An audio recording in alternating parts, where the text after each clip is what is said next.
E se eu te dissesse que o ser humano conseguiu perfurar apenas 0,19% do caminho até o centro da Terra? Pensa nisso. Nós mandamos sondas para outros planetas, fotografamos galáxias a bilhões de anos-luz, pisamos na Lua, mas quando olhamos para aquilo que existe exatamente debaixo dos nossos pés, descobrimos algo impressionante. Nós praticamente não conhecemos nada, nunca estivemos ali. E é justamente a partir dessa constatação que começa essa segunda parte da nossa investigação sobre um dos maiores mistérios do nosso planeta. O que realmente existe no interior da Terra? A vida. Na primeira parte, né, no encontro da semana passada, fizemos uma viagem extraordinária pela história. Vimos que a ideia de mundos subterrâneos não nasceu na internet. Há milhares de anos, diferentes povos já falavam sobre reinos escondidos abaixo da superfície. Depois, falamos de Edmond Halley, o mesmo cientista que calculou a órbita do famoso cometa Halley, propondo no século XVII um modelo de Terra com esferas internas para explicar o magnetismo da Terra. Descobrimos como essas ideias acabaram se misturando às antigas histórias de Agartha, ao misterioso conceito da energia vril, às sociedades esotéricas europeias e, posteriormente, aos interesses dos setores da Alemanha nazista por conhecimentos e civilizações antigas. Então, chegamos à Antártida. Vimos que os nazistas realmente organizaram uma expedição ao continente em 1938 e 1939. E poucos anos depois da Segunda Guerra Mundial, os Estados Unidos enviaram para lá uma operação gigantesca, a Operação High Jump. Quase 5.000 homens, 13 navios, dezenas de aeronaves, uma enorme estrutura militar. E comandada aquela expedição estava um dos maiores exploradores polares da história, o almirante Richard Byrd. Foi a partir daí que surgiram algumas das histórias mais extraordinárias envolvendo a Antártida. Supostas bases subterrâneas, objetos desconhecidos, o controverso diário atribuído a Byrd e até relatos sobre possíveis entradas para o interior da Terra.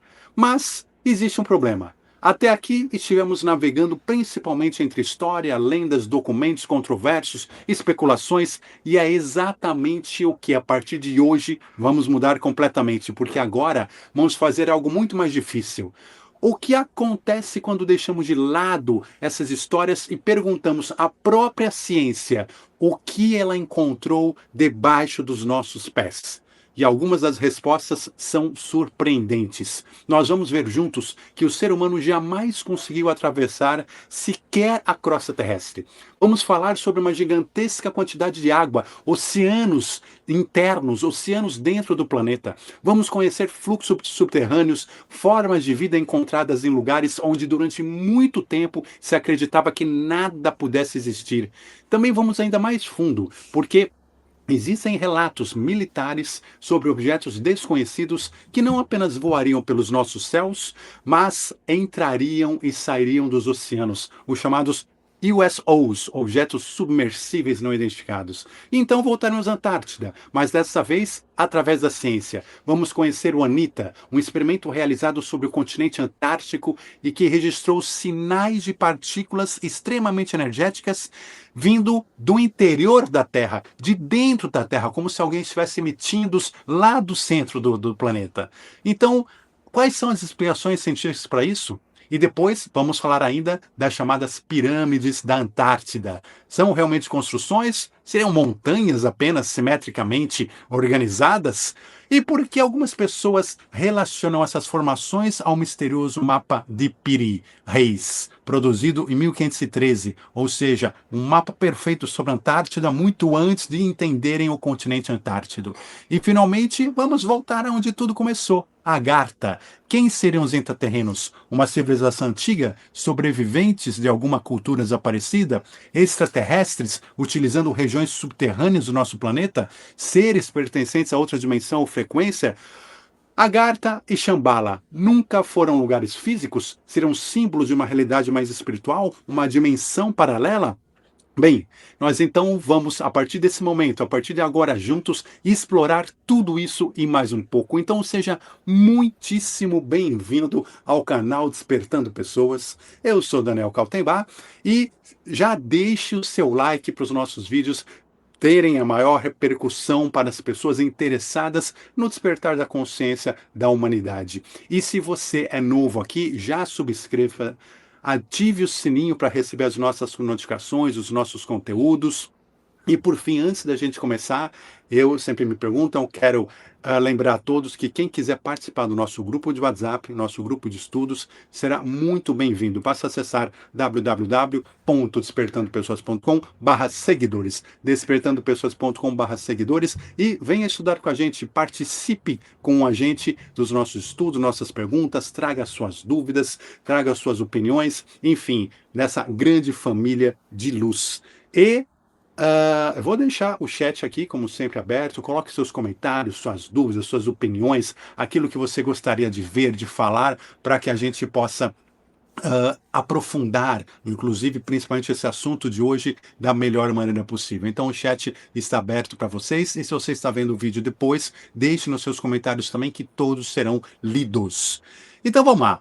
Vamos já dar início, tem bastante coisa para a gente falar ainda, né?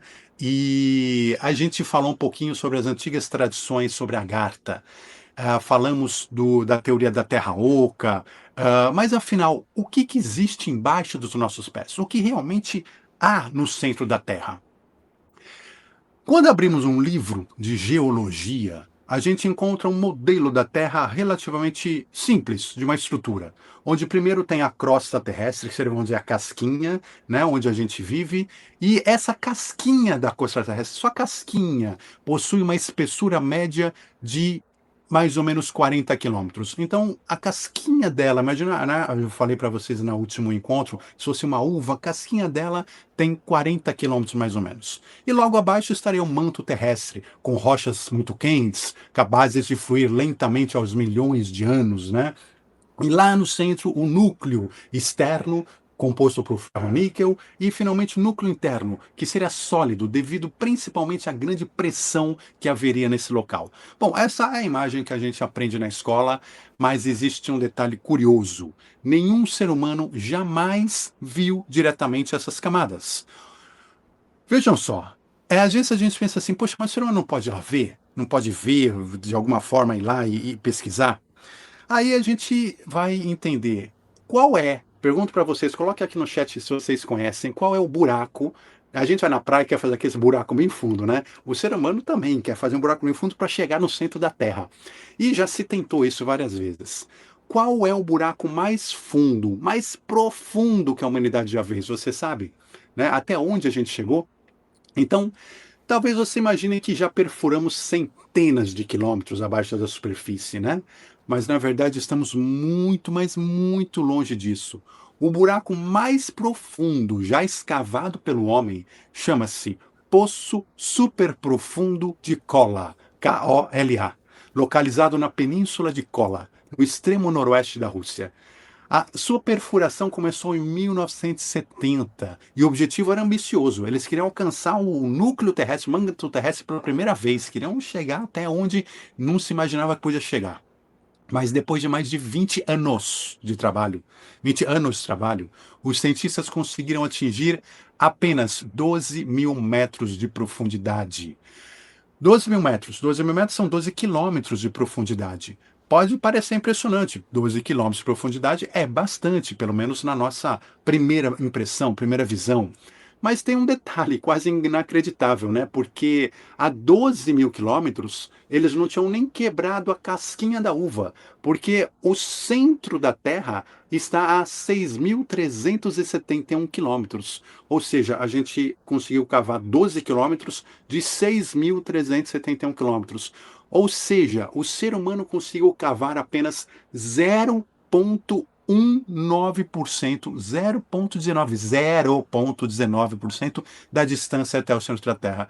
Ou seja, falta 99,8% para a gente conseguir cavar um dia, se é que vamos conseguir, quando vamos conseguir, para ver, para ter contato direto com o que existe no meio do caminho, com o que existe dentro da Terra. E por que que não deu certo? Por que que conseguiram só cavar 12 quilômetros? Por causa do calor.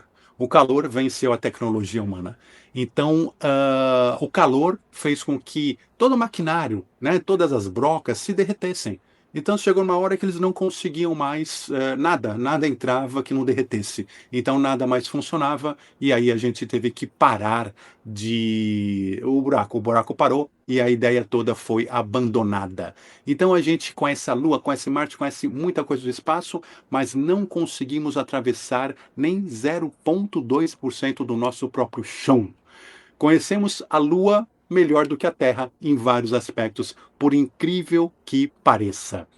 Então, em 2014, a natureza resolveu surpreender novamente. Em 2014, pesquisadores estudando diamantes originários de grandes profundidades encontraram inclusões de um mineral chamado ringwoodita. Aqui, gente, nós vamos falar de uma coisa das coisas mais incríveis que a ciência descobriu nos últimos anos, que é a existência de água, mas uma quantidade gigantesca no interior da Terra, como assim grandes oceanos dentro da Terra. Como é que é isso? Esse mineral, né, ele se forma aproximadamente a partir de 410 quilômetros abaixo da Terra, abaixo da superfície. E esse mineral, ele contém água, ele contém moléculas de água, ele vai absorvendo essas moléculas de água e ele vai afundando. Então, a ciência hoje, por vários estudos, entende que haveria água armazenada quimicamente no interior desses minerais a profundidades enormes, mas em quantidades que seria assim, o volume de água superior ao existente em todos os oceanos do planeta Terra juntos. Você imagina pegar toda a água de todos os oceanos do planeta Terra e existe mais água ainda dentro do núcleo da Terra, dentro do centro da Terra, no interior da Terra. Então, assim, existe água abundante dentro da Terra. E essa descoberta mudou muito a maneira como os geólogos enxergam o próprio planeta, porque hoje a gente sabe que a água não participa apenas do ciclo conhecido, né, de oceanos, vira nuvem, chove na superfície. Esse movimento de vira nuvem, chove na superfície que faz a vida girar na crosta do planeta, existe um ciclo muito mais profundo. A água também entra em ciclos muito mais profundos, ela entra e sai em ciclos muito mais profundos dentro da Terra, coisa que jamais se imaginava antes. Outra coisa interessante da gente citar quando a gente fala de água, e água é importante porque água são portais, água são caminhos para o centro da Terra, água representa vida. Enfim, são rios subterrâneos gigantescos que também foram descobertos pela ciência. Então, olha só que interessante, não é apenas água no interior da Terra, mas rios, grandes, vastos rios, que dizem que inclusive são utilizados pelas grandes potências, por União Soviética, pelos Estados Unidos, para atravessar de um país para outro caminhos secretos por rios subterrâneos secretos, enfim. Então, o que são esses rios? Tem casos variados ao longo do mundo inteiro. Um dos grandes conhecidos é o chamado Sistema Aquífero Guarani, aqui na América do Sul. São rios subterrâneos, né, ou seja, com cavernas subterrâneas, rios subterrâneos, ligando praticamente a América do Sul inteira. Outro exemplo interessante no Brasil mesmo, onde nós temos, foi identificado embaixo do Rio Amazonas, você imagina, o maior rio do mundo, né, o Rio Amazonas, volume de água gigantesco, e descobriram que embaixo, né, muito abaixo da superfície, existe um outro rio que mais ou menos acompanha o Rio Amazonas, só que por baixo, subterraneamente, que ficou conhecido como Rio Hamza, HMZA, Rio Hamza, em homenagem ao pesquisador indiano Valia Hamza.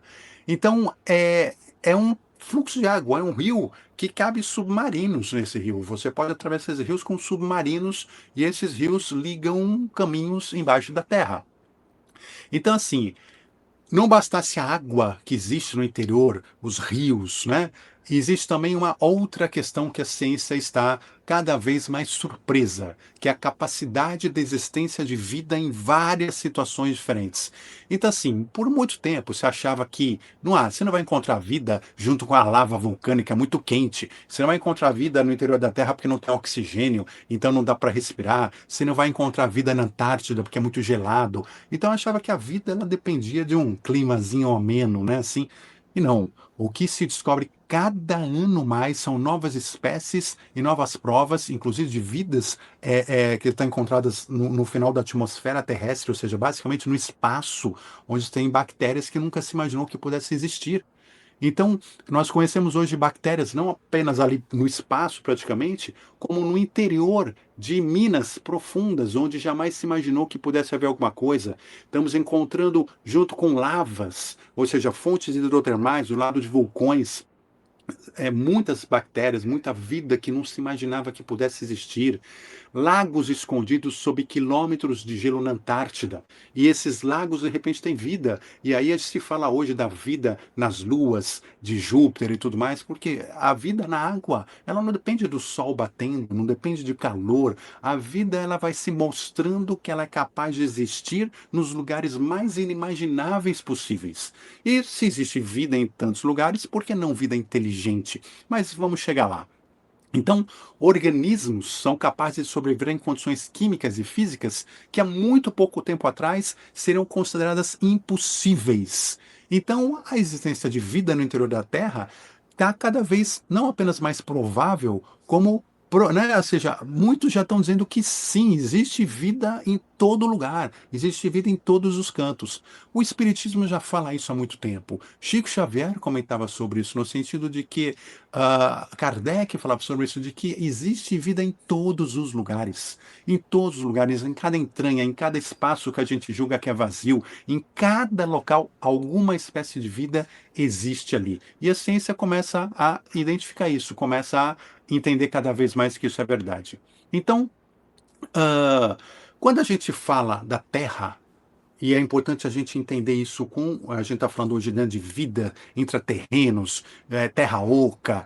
Quando a gente fala da Terra, a gente acha que a gente conhece muito, mas estamos mostrando que a gente conhece muito pouco. Mas é muito pouco. A gente vive numa superfície só, e essa superfície é um nada do que existe na Terra. Se a gente fala, por exemplo, dos oceanos, os oceanos que na água, aqui na superfície, são desconhecidos do ser humano. A gente. A pressão, conforme você vai descendo, você vai mergulhando no oceano, a pressão vai ficando tão forte, porque veja, a cada 10 metros que você desce, 10 metros, ou seja, 2 andares, cada 10 metros, você imagina assim, a gente está aqui na superfície. Nós temos sobre nossa cabeça uma atmosfera de pressão, que é o quê? Que é todas as moléculas de ar que estão na nossa cabeça na atmosfera inteira, daqui até o espaço. Então, daqui até o espaço tem uma coluna de ar. Essa coluna de ar tem peso. Então, ela tem peso sobre sua cabeça e faz pressão na nossa vida. Nós estamos sofrendo a pressão dessa atmosfera. Nosso corpo é preparado para aguentar essa uma atmosfera. Quando você entra na água, a cada 10 metros, ou seja, 2 andares, você aumenta mais uma atmosfera. Toda a atmosfera de ar é igual a 10 metros de água. Então, cada 10 metros é uma atmosfera. Se tiver 20 metros, são 3 atmosferas. A 40 metros, são 5 atmosferas. E assim vai. E significando o quê? Que a pressão vai aumentando demais e nosso corpo e os materiais que a gente conhece não aguentam essa pressão toda. Então nós temos no fundo dos nossos oceanos uma escuridão absoluta. A temperatura despenca enormemente gelado.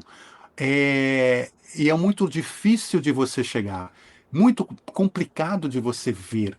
E nós temos então um planeta, basicamente, ou seja, 2/3 do planeta de oceano. E é curioso que nessa água, nesse oceano, nas últimas décadas, muitos pesquisadores de ufologia começaram a perceber que os discos voadores, os objetos voadores não identificados, não estão apenas no céu. Eles terminam, entram, saem da água, do mar. Então nós temos cada vez mais relatos e filmagens deles entrando e saindo da água. E olha só que curioso, são pilotos vendo isso, marinheiros, pescadores comentando, militares, controladores de voo. Em diferentes países no mundo inteiro estão surgindo relatos de objetos luminosos mergulhando no oceano sem reduzir a velocidade. Porque é aquilo, né? Nossa tecnologia, quando você entra na água, é só pegar um avião. Um avião vai a uma velocidade incrível. Quando você tem um barco que entra na água, ele é quase parado. Né? Quase não anda, porque é difícil andar na água. Você tem uma densidade da matéria da água muito forte. Então é difícil. E esses objetos entram na água como se fosse o ar. Eles nem percebem, na mesma velocidade. Então, isso tudo deu origem ao termo USO. ou seja, que vem do inglês Unidentified Submerged Object, que é objetos submersível não identificados, chamados em português de OSNIs, objetos submersíveis não identificados, que é um UFO, um OVNI, um disco voador, só que anda embaixo d'água. E os militares, o que dizem os militares sobre isso? Durante muito tempo, não se falava sobre isso tal, mas nos últimos anos, principalmente após as divulgações dos vídeos registrados pela Marinha dos Estados Unidos, o aumento das investigações oficiais sobre fenômenos aéreos, diversos militares passaram a afirmar e dizer publicamente que vêm sim objetos incomuns também no mar, no oceano, objetos que desafiam nossa tecnologia. O que chama muita atenção deles é que esses objetos entram na água sem causar grandes impactos, ou seja, não é que entra jogando água, não, entra como normal. Dentro da água eles mudam também de direção, como fazem no ar, da mesma maneira.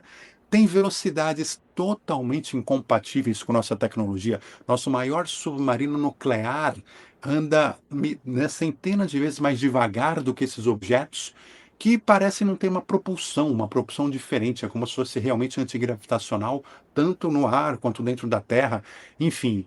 E aí surge a expressão, vocês já devem ter ouvido falar, coloquem aqui no chat quem já ouviu falar, os fast movers, ou seja, aqueles, né, que se movimentam rápido, que é um conceito conhecido pelos militares, ou seja, trazido pelos próprios militares, porque muitos operadores de sonar, né, dos aparelhos para identificar o que está acontecendo, o que há, né, identificar outros submarinos, barcos na água, de repente eles têm encontrado os chamados fast movers, esses objetos que se movimentam muito rápido. O que é isso?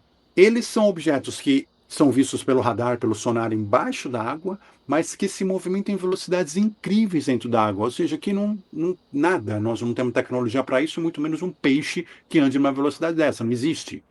Então, esses observadores, esses operadores todos, têm observado essa movimentação muito grande nem nos nossos oceanos. Então, ou seja, existem bases submarinas? A gente tem que se perguntar, ou seja, esse movimento todo é por quê? Porque, na verdade, enquanto a gente acha que a base tem que ser aqui só na Terra, as bases, para alguém que tem tecnologia que entra no mar como se fosse ar, suas bases podem estar no fundo do oceano, podem estar abaixo do oceano, seriam bases submarinas. Então, isso é cada vez mais considerado como uma forte possibilidade, que se existisse uma civilização muito avançada escondida na Terra, elas estariam em bases submarinas. Ou seja, locais que a gente não acessa como ser humano até hoje, e estamos longe de ter uma tecnologia para acessar tudo isso. Então, os nossos próprios oceanos, não estamos nem falando do centro da Terra, hein, gente? Nós estamos falando aqui, ó, da casquinha da uva, que é ao redor do nosso oceano só, gente, que onde estão os nossos oceanos. A gente não consegue chegar ali, né? Seja aqui na Terra, seja pela água, que é mais difícil ainda. E vejam, 2/3 do planeta Terra são cobertos por água. 2/3. A gente vive nessa casquinha de uva e ainda só 1/3 do planeta, porque os outros 2/3 a gente não tem acesso porque são de água, são de oceanos. E algumas fossas oceânicas ultrapassam 12 quilômetros de profundidade. Então, assim, é muito complicado chegar lá. Hoje nós temos alguma tecnologia de alguns submarinos pequenos, preparados apenas para descer, tirar foto, fazer alguma filmagemzinha ali com 5 metros de distância, e é isso, e mesmo assim com uma enorme dificuldade e custo gigantesco. Então, curiosamente, muitas tradições antigas também relacionam conhecimento oculto à água.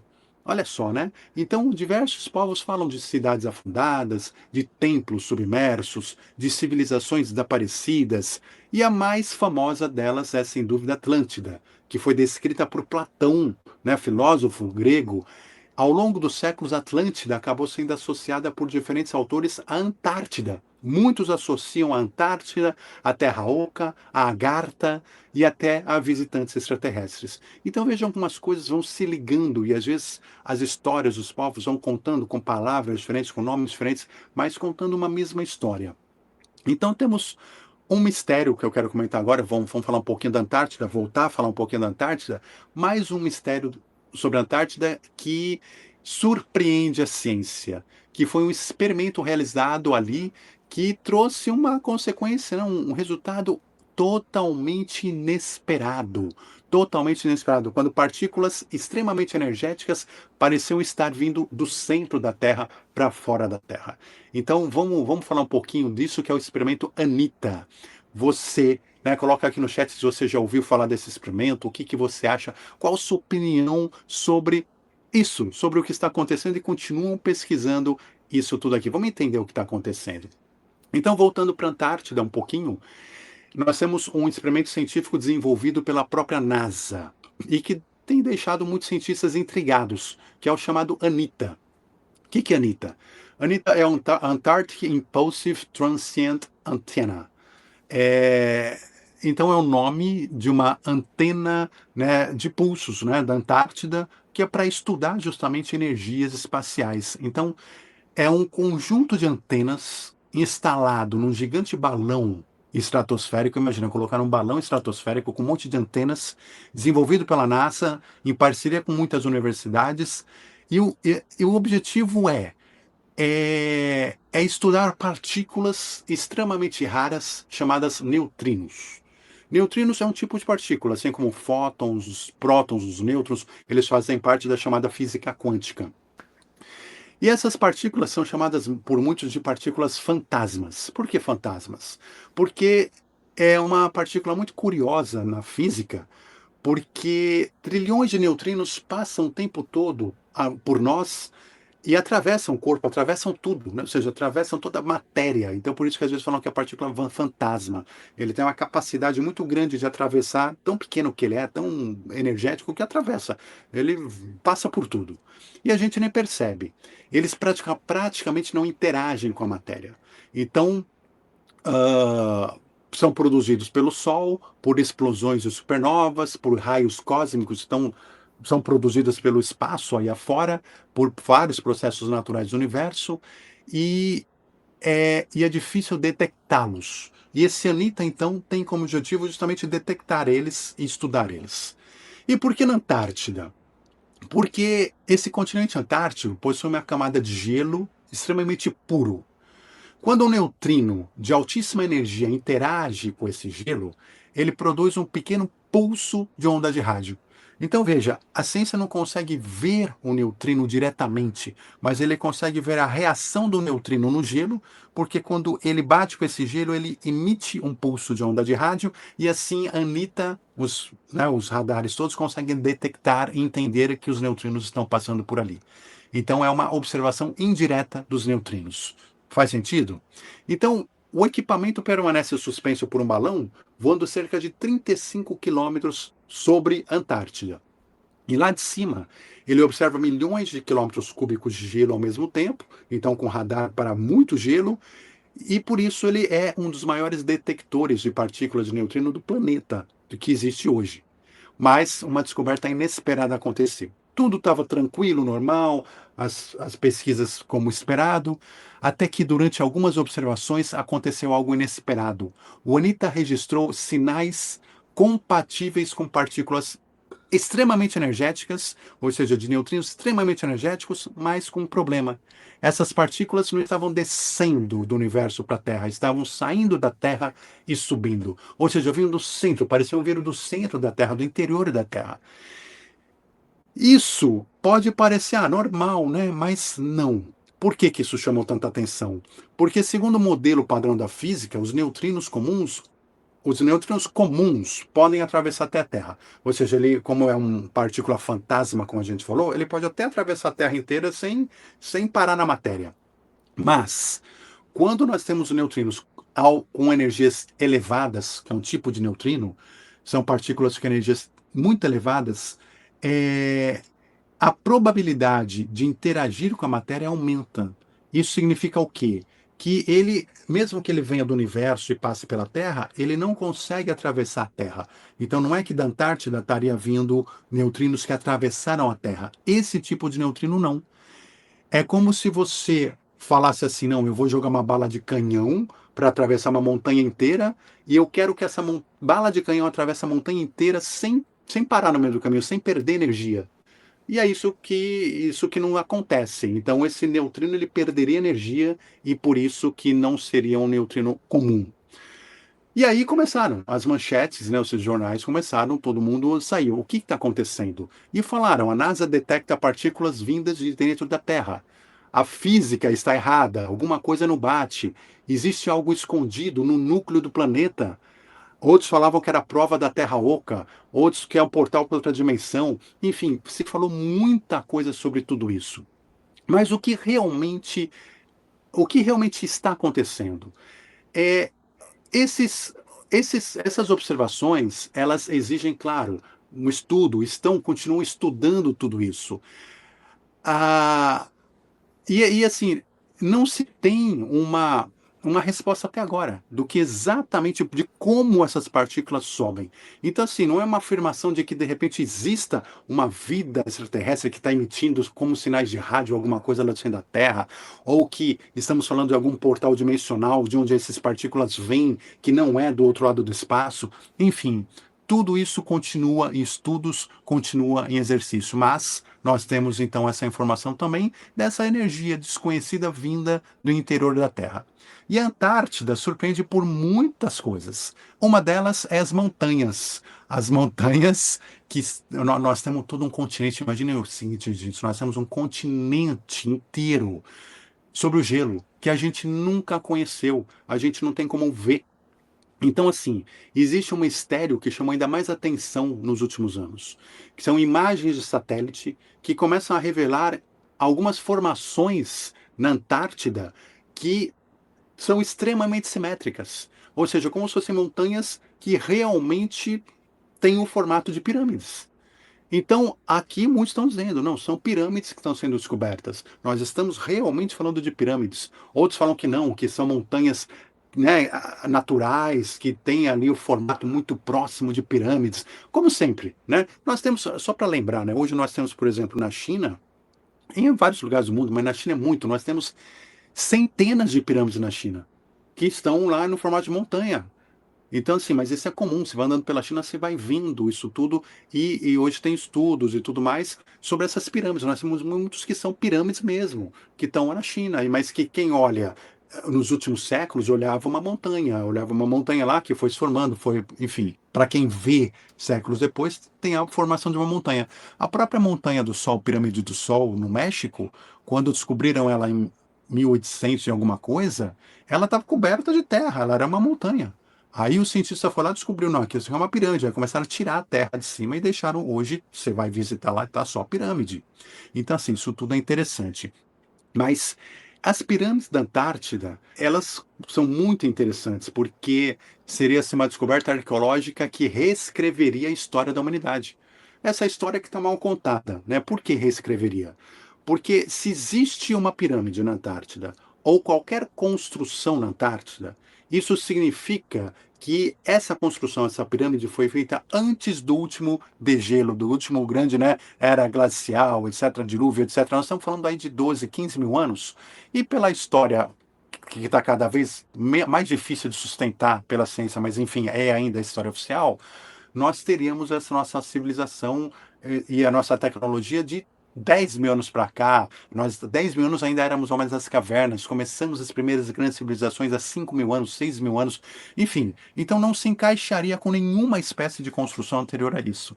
E se descobre esses sites arqueológicos na Antártida, a gente tem que, não tem mais como, né? Game over. Nós temos que entender que houveram civilizações muito anteriores. Nós que vamos falar ciência oficial, né? Tem que entender que houveram civilizações anteriores e avançadas na Terra, que já existiram aqui, e que nós somos apenas, como a gente fala aqui no canal, a quinta raça, somos apenas mais uma raça no nosso ciclo evolutivo aqui dentro do planeta. Então, isso seria a prova, assim, cabal de muita coisa, e tem muita, muita coisa para descobrir na Antártida.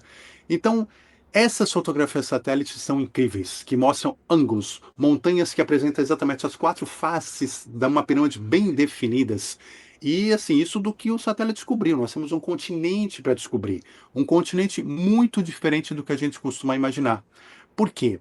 Porque há milhões de anos, antes da separação definitiva dos continentes e das mudanças climáticas, né, que fizeram o continente ser gelado ali, a Antártida possuía florestas, isso se sabe. Isso se sabe, florestas existiam. A Antártida já foi um continente quente, que tinha rios, dinossauros, vegetação abundante, clima muito mais ameno. E hoje existem fósseis que já descobriram que comprovam essa realidade. Então a realidade de que a Antártida nunca não era gelada antes, existe. O ponto é, ela tem sido gelada por pelo menos 15, 20 mil anos. E aí que não encaixa mais na história da humanidade. Essa que é a questão. Então, assim, se houvesse uma civilização antiga lá, alguns pesquisadores defendem que antes das grandes glaciações, realmente teria ali uma sociedade avançada. Muitos associam de novo isso à Atlântida. Será que a Atlântida, que tanto se procura, não estaria de repente na Antártida? Será que não estaria nesse continente inteiro? Ou seja, enquanto estão se procurando aqui no Oceano Atlântico, né, mas não estaria do lado de lá? Enfim, isso tudo nós vamos descobrir, estamos descobrindo nos próximos tempos. Mas qual que é o problema de arqueologia na Antártica? Por que que é tão difícil se comprovar essas coisas, fazer uma pesquisa arqueológica? Porque veja só, mesmo que alguma estrutura artificial feita por um homem, por uma civilização, realmente seja descoberta sob quilômetros de gelo da Antártida, que a gente fala assim, não, aqui tem, como essas pirâmides, não, aqui tem. É muito difícil você fazer um trabalho arqueológico. Pensa, na maior parte do planeta, o resto do planeta, quando um arqueólogo deseja investigar uma antiga cidade, ele vai ter que realizar escavações, é assim que se faz. Na Antártida, isso é praticamente impossível. Estamos falando de uma das regiões cobertas por centenas ou milhares de metros de gelo. Ou seja, para você começar a escavar, aqui assim, você está lá no Egito, você começa a escavar, você já começa a escavar do solo. Ali você tem que escavar, às vezes, metros, centenas de metros de gelo para chegar na superfície para começar a escavar alguma coisa, tentar escavar. Não tem condição. As temperaturas podem chegar a dezenas de graus negativos. Não é o friozinho do inverno daqui do não. São temperaturas que o ser humano não consegue. Você consegue com roupas muito especiais por um tempo. Roupas que têm aquecimento, têm bateria. É nesse sentido. Então, assim, as janelas de trabalho são curtíssimas, ou seja, o dia é curto. O dia é curto lá na Antártida. Quando é dia, né? E quando é dia. A logística é muito cara. Ou seja, para você fazer uma arqueologia na Antártida é caríssimo, né? Para quem paga essa conta? Tem mais. Nós temos o chamado Tratado da Antártida, que é um tratado que limita as atividades para preservar aquele local. Enfim, essa é uma outra discussão que não vou entrar hoje aqui, mas que é outro mistério da Antártida, que ninguém pode entrar lá. Ninguém pode entrar lá. E assim, você tem defesas militares e ninguém entra. Você não pode entrar. Não é que, eu vou tirar férias lá. Você não vai. Você pode até pegar um cruzeiro ali por algum caminhozinho ali permitido na adjacência. Você não entra na Antártida, apesar de não ter nada nem ninguém. Então, né, a gente falou no nosso último encontro sobre Richard Byrd, que teria sobrevoado sobre a Antártida e achado um buraco enorme, uma gruta ali, onde ele teria dito que teria encontrado um caminho para a Terra Oca, né, para uma vida subterrânea, enfim. O fato é que hoje é proibido de entrar na Antártida. Então, a ausência de escavações profundas não significa que não exista uma civilização escondida, significa apenas que as coisas estão sendo ocultadas, fechadas, proibidas e a dificuldade física e financeira para fazer realmente é muito grande. Então não é agora que nós vamos ter essa informação. E nós temos o curioso mapa de Pires Reis. Esse mapa também é bastante interessante. Se você já ouviu falar, comente aqui, deixa aqui no chat o que você já ouviu falar sobre Pires Reis. Mas Pires Reis é um mapa que teria sido elaborado em 1513 pelo almirante cartógrafo Pires Reis, Otomano Pires Reis. Dizem que ele que desenhou esse mapa, em 1513. Só que ele diz que se utilizou para fazer esse mapa de mapas muito mais antigos que chegaram até a mão dele, e que ele usou esses mapas mais antigos como fonte de seu trabalho. Só que o curioso é que esse mapa Pires Reis, ele aparece ali o litoral da Antártida, mas não é o litoral hoje com gelo, né? Porque é o litoral do que seria a Antártida sem o gelo. Como se você derretesse o gelo da Antártica, você tem ali o litoral do continente antártido. E esse litoral aparece no mapa Pires Reis de 1500. Então é muito intrigante. E segundo essa hipótese, o continente apareceria sem a espessa camada de gelo, né? Ou seja, então a gente nunca viu. Hoje a gente tem ideia de como que seria isso por fotos de satélites e por montagens de inteligência artificial e tudo mais que vão desenhando o que seria o litoral sem gelo. Mas imaginem isso há 500 anos atrás. O pessoal nem sabia que existia o continente Antártido, né? Quanto mais como é que seria o litoral sem o gelo. Então, isso tem gerado enorme debate há muito tempo e, enfim, sobre como, o que é aquele mapa, será que é coincidência? Aquilo foi desenhado por coincidência? Enfim, então, mas o mapa é todo detalhado, vai ter uma coincidência de alguma coisa que inventaram, ou como é que é isso? Então é muito difícil, né? Então, a Antártida, gente, ela continua escondendo mais de 98% da sua superfície sob o gelo. Está preservado, está guardado sob o gelo.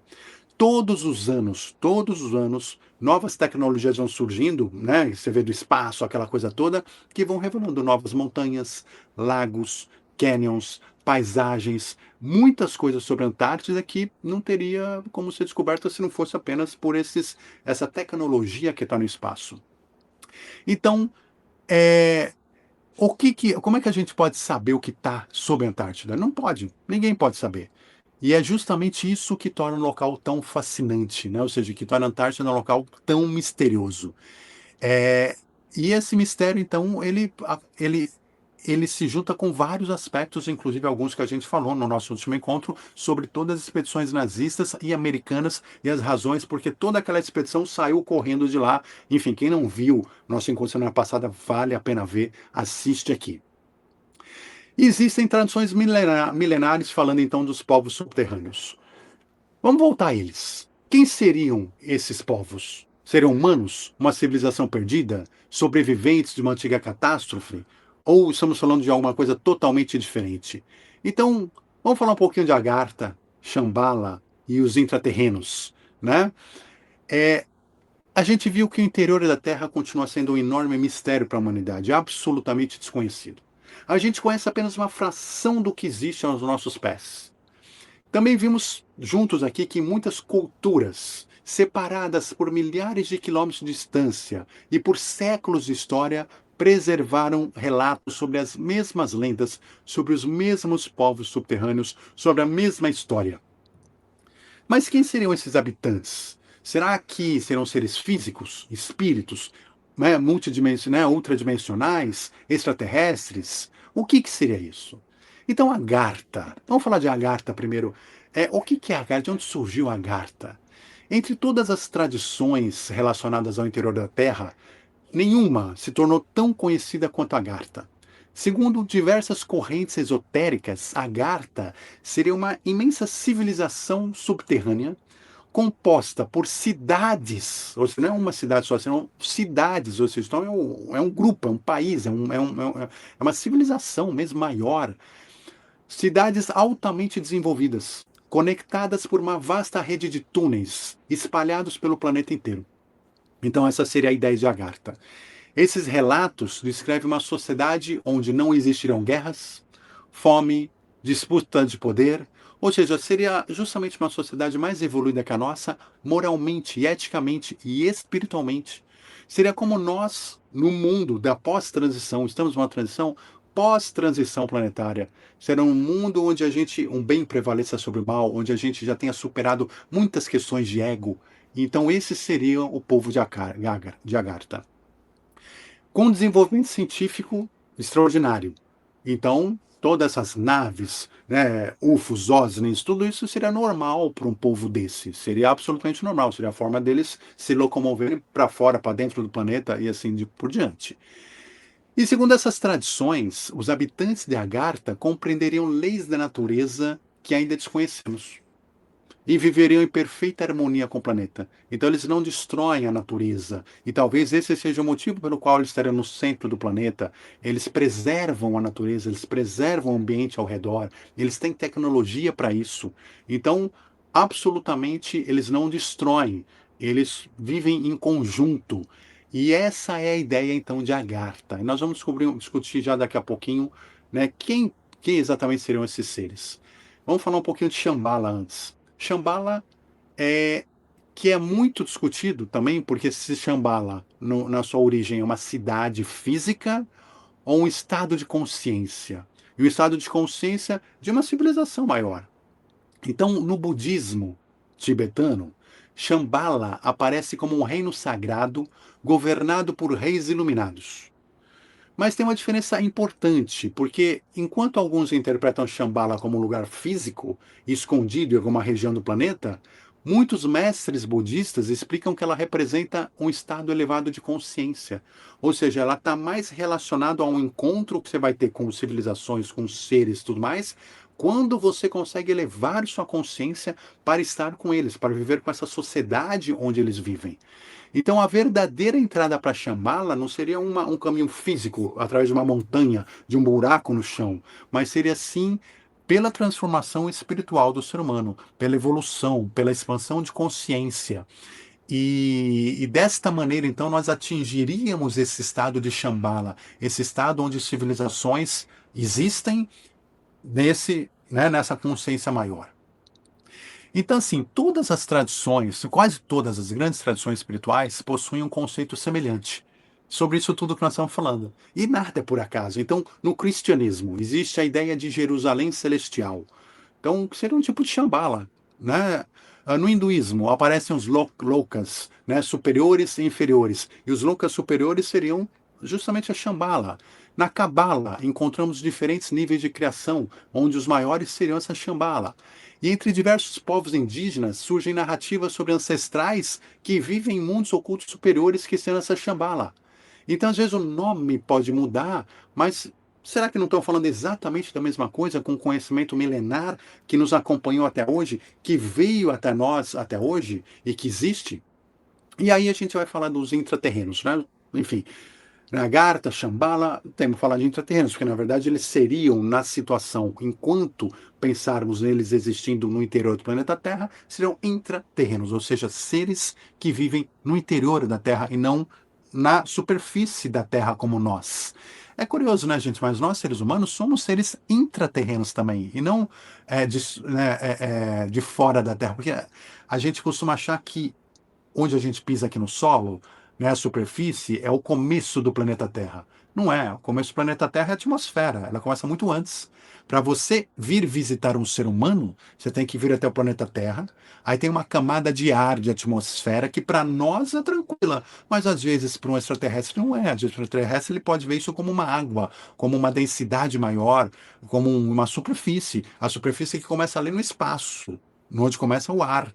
E aí ele tem que penetrar, escavar essa superfície toda de ar para chegar numa segunda camada, que é a camada do solo físico onde nós estamos, para achar o ser humano.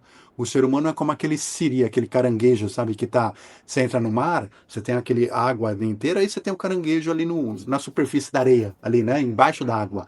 Ele tá lá, mas para você chegar no caranguejo, você tem que passar pela água inteira para chegar nele lá. Somos nós. Então a gente é intraterreno em certos aspectos. A gente fala, como é que pode ter uma vida intraterrena? Nós somos intraterrenos.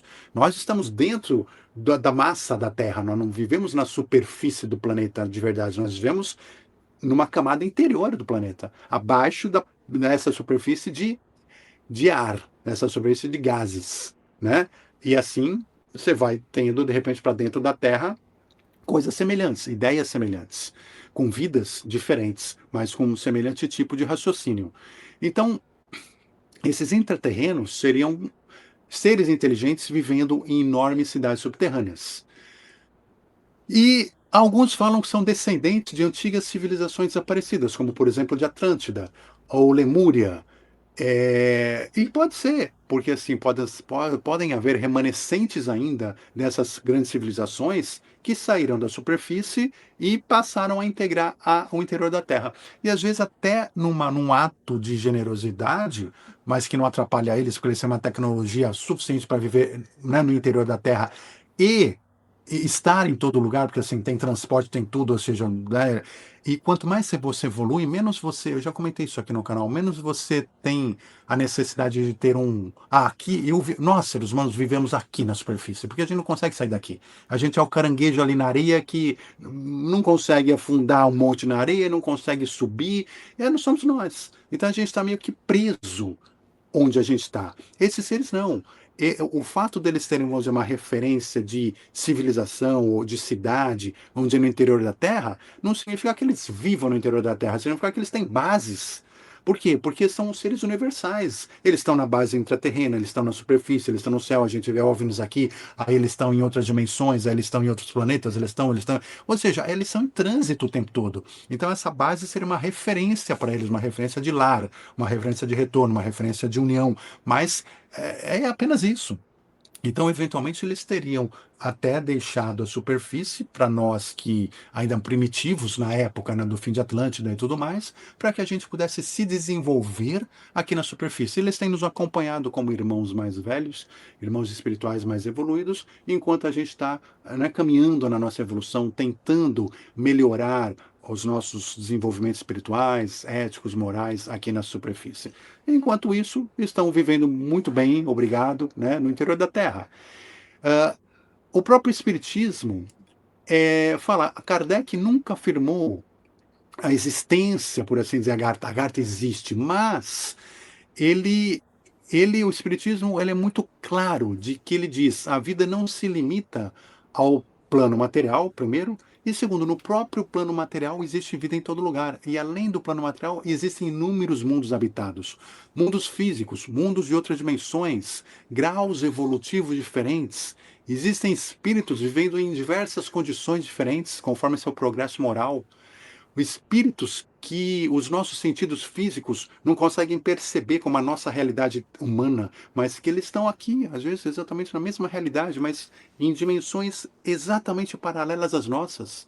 Então, às vezes, toda essa vida intraterrena, se ela acontece numa dimensão imediatamente paralela, ou seja, a gente não veria no físico, mas eles estariam aqui, que é a mesma situação dos espíritos ao nosso redor. Os espíritos que estão na quarta dimensão espiritual aqui, de pessoas mortas, parentes e tudo mais, estão aqui, né, ao nosso redor. Mas a gente não vê. Por quê? Porque eles estão numa dimensão imediatamente ao lado, mas estão no mesmo planeta, estão no mesmo local. E seria a mesma coisa, só que eles estariam numa dimensão superior, mas no mesmo planeta, no mesmo local. Então isso é uma outra. Muitos estudiosos defendem exatamente isso, que você talvez não encontre eles no físico que a gente conhece, mas que o ser humano, conforme consiga ter instrumentos para avançar nessas dimensões paralelas, enxergar o mundo espiritual, enxergar os mundos paralelos, nós vamos enxergar a Agartha, Shambhala, etc., aqui muito próximo de nós. Nós vamos ver, inclusive, uma movimentação de discos voadores que às vezes fala assim, por que eles somem, desaparecem? Porque às vezes eles tomam a densidade da nossa dimensão física, a gente vê. E daqui a pouco ele volta de novo para aquela dimensão imediatamente paralela e ele desaparece. Então, assim, essa movimentação, se a gente tivesse os olhos, a tecnologia para ver dimensões imediatamente paralelas, nós veríamos nosso céu cheio de naves, cheio de discos voadores, cheio de movimento. Movimento que hoje a gente não imagina que esteja acontecendo porque nossos olhos não conseguem ver. Eles são limitados. Gente, a gente só enxerga o espectro de luz entre, né, o vermelho e o violeta. E é um espectro de luz mínimo que a gente consegue ver. Tudo que está abaixo do vermelho e acima do violeta, né, ultravioleta ou infravermelho, a gente não enxerga. A gente não vê. E são ondulações infinitas que a gente não consegue enxergar. Então, existem sim mundos invisíveis para nós. Antes da invenção do microscópio, por exemplo, ninguém imaginava a existência de bactérias. Falar na bactéria, imagina, você vai ter um monte de bichinho, trilhões de bichinhos. Eu estaria vendo. Se tivesse trilhões de bichinhos aqui na minha mão, eu estaria vendo. Gente, esses trilhões de bichinhos são físicos, hein? Físicos. Na nossa dimensão, na nossa densidade. A gente não vê. A gente não vê. Então você imagine um que esteja ainda numa dimensão paralela. Antes do rádio, ninguém percebia as ondas eletromagnéticas, sabia que elas existiam, né? Mas elas estão aqui hoje. A gente sabe por quê? Porque o rádio funciona, a TV funciona, então a gente sabe que estamos cheios de ondas de rádio que a gente não enxerga. Antes dos telescópios modernos, a gente não conhecia bilhões de galáxias e situações que hoje a gente vê com facilidade. E por isso que se diz que outros níveis de realidade que ainda escapam aos nossos olhos e instrumentos, com o tempo nós vamos conseguir ver, nós vamos conseguir perceber que estão ao nosso redor. Então, esses intraterrenos, eles são uma civilização que existe desde que nós homens primitivos, nós homens, quinta raça aqui, na humanidade atual, que éramos primitivos no fim de Atlântida e tudo mais, eles já existiam aqui muito tempo antes, há milhares de anos antes. E aí eles continuam nessa dimensão paralela e nós continuamos aqui como uma raça em evolução, como uma raça em desenvolvimento.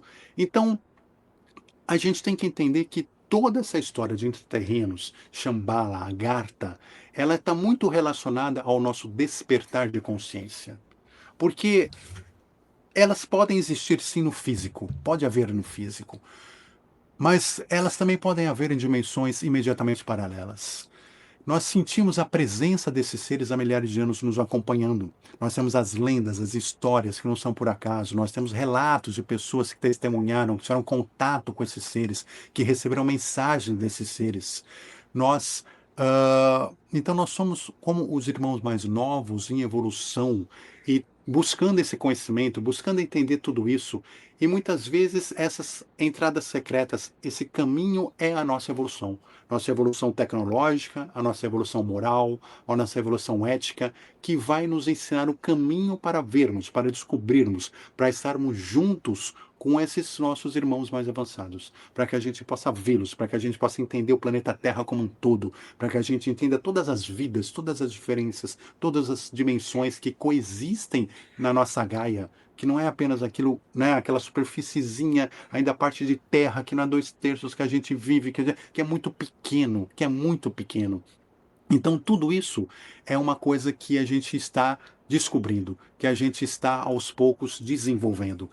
E é esse o convite que a gente precisa se fazer. O convite com a honestidade de entendermos as nossas limitações científicas, morais, éticas e termos a certeza de que estamos sendo acompanhados, sempre fomos. Sempre fomos acompanhados, continuaremos sendo acompanhados e que esses irmãos nunca nos deixaram totalmente no escuro. Eles dizem para nós, sim, nós estamos aqui, existem outras coisas. Para quê? Para nos ajudarem a despertar a nossa consciência. Quando nós estamos aqui conversando entre nós estamos justamente fazendo isso, expandindo a consciência da humanidade, permitindo que a gente tenha uma mente aberta, que a gente pesquise, que a gente vá atrás, que a gente sinta, que a gente procure, que a gente busque. Como diz Jesus, né? Ou seja, buscai primeiro que você será atendido. Bata na porta que a porta será aberta. E esse buscar, esse bater na porta é a obrigação da humanidade. A humanidade precisa, com seu próprio suor, seu desenvolvimento, sua tecnologia, a sua própria expansão de consciência, ter um mérito, atingir os estágios necessários para poder não apenas entender e se comunicar com esses seres, mas poder integrar uma sociedade espiritual muito maior, uma confederação galáctica, uma coisa muito mais ampla que um dia nós vamos integrar. Mas ainda somos aqueles ciris, né, embaixo da água, né, junto da areia, ainda com dificuldade de entender qualquer coisa além dos 10 centímetros ao nosso redor, mas estamos em caminho, estamos evoluindo, estamos crescendo. Então deixa aqui no chat, aqui nos comentários, aqui o que você entendeu, se ficou alguma dúvida, algum ponto que você quer explorar melhor, que a gente pode trazer nos nossos próximos encontros. Enfim, deixa aqui para que a gente possa explorar isso tudo também juntos. Todos aqueles que quiserem participar do nosso grupo de WhatsApp serão muito bem-vindos. Basta acessar despertandopessoas.com/seguidores, despertandopessoas.com/seguidores. Venha estudar com a gente, conhecer mais pessoas no nosso grupo de WhatsApp. E você, claro que você não vai sair daqui sem deixar o seu like. Mas se você gostou de ver comigo até aqui, deixa o seu like e compartilhe esse vídeo. Se você é novo no canal, seja muito bem-vindo ao canal Despertando Pessoas. Eu sou Daniel Kaltenbach e já inscreva-se no canal, ative o sininho para receber as nossas novas notificações. E a gente se vê, gente, então, na semana que vem, nos vídeos no canal ao longo da semana, com novos temas sobre a nossa expansão de consciência, sobre o nosso despertar individual e coletivo. Um forte abraço a todos vocês, muita luz e até já.